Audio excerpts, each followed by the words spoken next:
everyone, good morning mga kahabhab. Actually, this is a discussion from our masters in Hierarchical College, which is the Management, Planning and Control. And there is this question from not my students from Hierarchical College, from some of my subscriber that sir, do we really need to know what is management, planning, and control? Since me discussing different concepts in public administration, it is very important not just for a students in public administration to know, but definitely even simple citizen, ordinary citizen must understand what is management, planning, and control. Now, when we say management, planning, and control, we have proposed projects, right?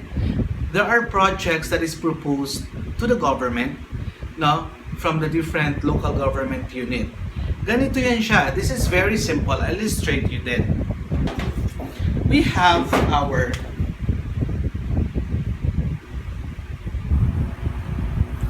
barangay level. Each barangay have what we call barangay comprehensive plan.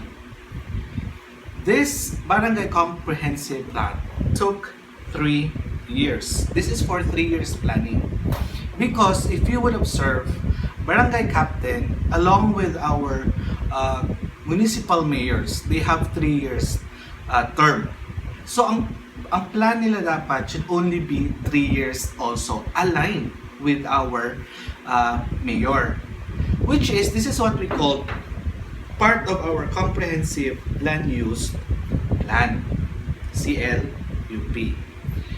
That is why, if you would observe, why I keep on telling, what is what we call planning? Planning is part of the process in which we have to understand that it is a proposed, planning, part of a proposed projects. That is why kung titingnan natin, I'll illustrate you again also, we have different what we call development plans. We have what we call urban planning, cities. We have rural planning, ating mga farms and whatsoever. Then we have in between along the line, we have our transportation planning together with our health planning. Pero how does this planning happen? Paano ito nakakam up? Saan papasok sa management, planning, and control? Each of these have plan. Ima-manage siya. Pero dapat, there is what we call feedback and monitoring. So which come first? Do we monitor before we feedback? Or vice versa? Ibig sabihin, pwede any of the two. But we have to first monitor before we do feedbacking. So kung titignan natin, anong purpose nito? This is our planning. I-develop natin si urban, i-develop natin si rural, pero along the way, we have interplayers na planning, which is the transportation planning and health planning and other sectors pa. Dito natin balikan si CLUP. What does this mean? CLUP is a comprehensive land use plan. We have here barangay comprehensive plan. Ito siya gagawin ng mga the barangay level. Ihahatid nila sa Municipal Development Council para maging part ng Municipal Development Plan. Along with this one, kung align yung kanilang project with the municipality, si municipality gagawa din ng Provincial Development Plan. Ipe-present saan? Provincial Development Council. Here comes now, this provincial will go where? Regional Development Council going to Regional Development Plan. After the regional, saan pupunta? Doon na papasok ngayon si national level. That is why if you would be asking, why is it so that there is a lot of project na need naman sana ng aming barangay? Why is it so na minsan ang layo na nabibigay, hindi nabibigay sa amin? Because the question there is this: is your barangay planning or development plan, barangay development plan, as why is it so that some of the project in your barangay is not as what you have expected?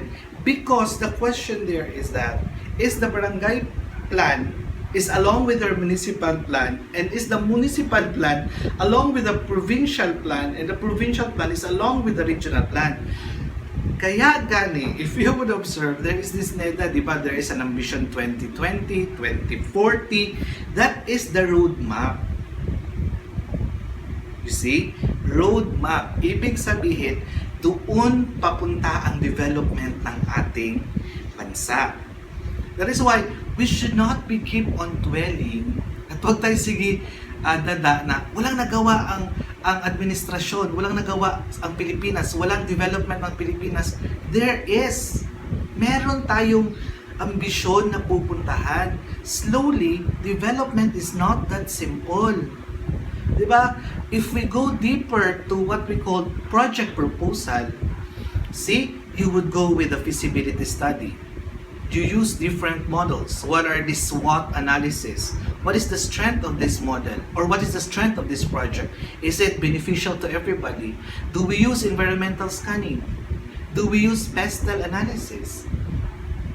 Politically, economically, socially, technologically, legally, environmentally, politically, does the project is having a problem in the political perspective? Economically, does it give contribution to the economic development of the place? Socially, does it affect our community? Do we have tribal people who are affected by that one? Do we have the right of way, like the legality? Do we intervene with the private sector? And environmentally, do we destroy the environment? That is what project is all about. That is why we should not be kept on telling the government, have you done something? Planning is not just as if, di ba, even boiling water needs process. Cooking needs process. Planning needs process. That's what we should understand. No? That is why we in the graduate school is keep on discussing project development, management, planning, and control. We manage, but the question is, do we control the project? How good we control?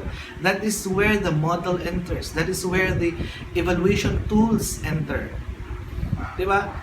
That's why I create this video for very basic understanding. Why is it so that management, planning, and control is very important?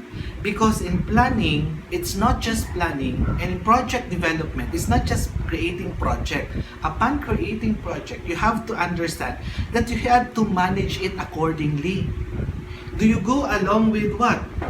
Is the project goes with the urban planning, rural planning, transportation planning, or health planning? Dito tayo ngayon. That's the one question that we have to be asking. We have increasingly developing our urban planning, and based on our son of our president, he is already trying to develop our rural planning. Even the transport planning is already there. But how about the health planning? Do we have a good forecasting? Ibig sabihin, natingnan ba natin na 5 years from now darating si COVID? 10 years from now may pandemic na mangyayari? That is where planning should enter. We have to understand.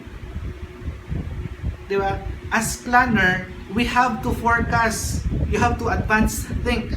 5 years from now, anong mangyayari?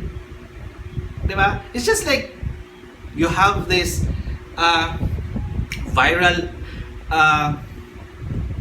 thing like buying flowers.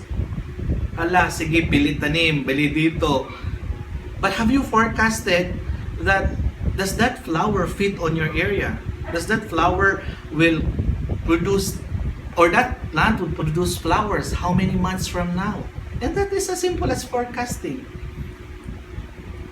That is where, di ba, expectation versus reality enters. You expect that your flower is very good and the plant is very good and the plant will produce a very beautiful flower. At the end of the day, you'd realize expectation versus reality. That's where planning is all about. We have to manage properly and we have to control it properly. Di ba? That is why our president is really good. He's trying to develop the urban, because urban is the center of economy. But the urban cannot grow and cannot sustain. Paano bang kakainin ng urban without the rural? Diba? You have to develop the rural because the rural is the one that helps also. They should have a mutual relationship. Pero the transportation should be also there. Saan ba dadaan ang lahat? It's on the transportation. But the biggest mistake that not only the Philippines have experiencing, even the whole world, is the health planning. Diba? Maganda ng daan, maganda ng infrastructure, everything is very good, even the transportation. Pagdating din sa health, saan tayo ngayon? So do not blame it that Philippines is the only one experiencing that we are the top 5 on pandemic. Because if you would observe, comparing to Indonesia, Indonesia naman wala masyadong silang testing center. And they don't declare their positive. Tayo, we are just too honest declaring those. Diba? And at the same time, that is very good. At least alam natin ang health status natin. And that is the basis of our health plan now. No, so, we just support the government. Huwag tayo sige nga, sige dada na, wala nagawa ang gobyerno. Diba? Rather than talking too much, why don't we cooperate? No, there is even a joke. In other country, they wear masks to protect themselves from the infection. Sa Pilipinas, tayo mag-wear ng mask at face shield para makapunta sa mall at makapasyal. Be responsible, Filipino. We should be responsible Filipinos. Diba? So that is why ang biggest question na mangyayari ngayon with regards to management planning and control, what should be the best proposed project plan? Diba? Ibig sabihin ba, what would be the best proposed project plan for our health development? Kasi saan tayo papunta ngayon if our health is compromised? Diba? That is why doon papasok ngayon si management planning and control. Do we have our barangay plan or barangay development plan? Do we have the proper model for the project? Do we monitor it properly? Do we manage it? How do we control it? How do the municipal level control their project, monitor their project? So as with our provincial and the regional. That is why, if you would observe, it's not that having a planning is just finished, tapos na. The project should go along. That's why, kung titignan nyo ang planning, mga kahabhab, it's not that simple. It goes along with a different process. That is why, me as a professor teaching the graduate school in Corheso, I always tell my student, let's appreciate what the government is doing. Let's appreciate the effort of our government. Along the way, it's for everybody and it's for us. No? So, ang tanong lang doon, what would be the best proposed model for our health development plan, along with the management planning and control? If I would ask you, what would be your proposed model or what would be your proposed project? No, so sayo kayo nagseryoso no sa management planning and control. The main purpose there is that because I keep on watching videos and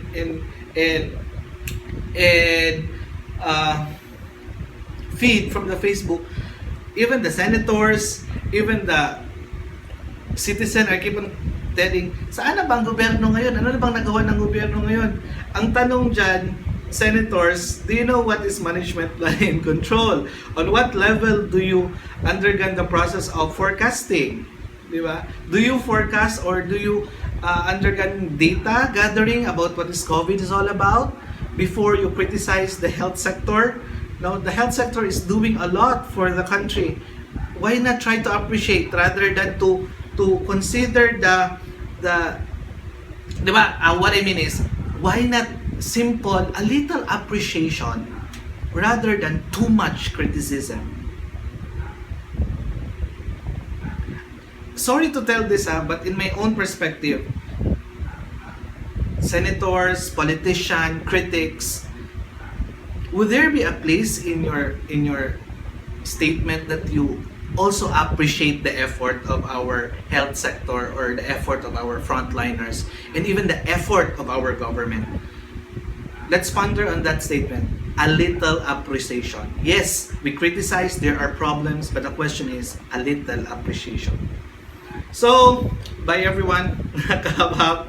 So, thank you for viewing. Anyway, we have a very fast viewing hours. Hoping we will reach the 4,000 viewing hours before I will reach the 12 months of YouTubing. So, please subscribe, view my blog. Thank you very much mga kapa. Be safe. Have a happy Sunday. See you then. Next vlog ko, for sure, magluluto na tayo. I'll promise that. So ngayon, seryoso muna tayo. Bye everyone, guys. Be safe. Wear your mask. Wear your face shield for protection. Hindi lang maglaag sa mall. Bye everyone.